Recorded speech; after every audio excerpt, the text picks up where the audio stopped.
नाही बघा कसं आहे की याच्यामध्ये काही म्हणजे लगेच शिवसेना मनसे काही भांडण लावायची गरज नाहीये आणि मुळात तो उद्देशही नाहीये. असं आहे की प्रत्येक पक्षाला वाटतं की आपला महापौर व्हावा आणि त्यात काही गैर नाही असं तुम्ही मगाशीच म्हणाल त्याचप्रमाणे ते आहे. अजूनही अधिकृतरित्या युतीची घोषणा ही सन्मान्य राजसाहेबांनी केलेली नाहीये. आम्हाला पक्षातर्फे जे मार्गदर्शन केले गेले त्याच्यामध्ये आम्ही 227 जागा लढवण्याची तयारी करतोय. सगळ्या ठिकाणी आम्ही काम करतोय.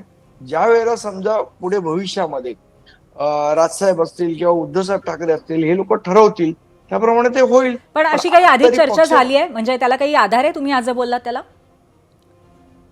नाही, मी तेच तुम्हाला सांगतोय ना की जोपर्यंत कुठली अधिकृत घोषणा होत नाही, अधिकृत चर्चा होत नाही, त्यामुळे मनसेचा महापौरच करायचा या उद्देशाने मुंबई शहर अध्यक्ष म्हणून माझी जबाबदारी आहे आणि त्याप्रमाणे आम्ही काम करतोय.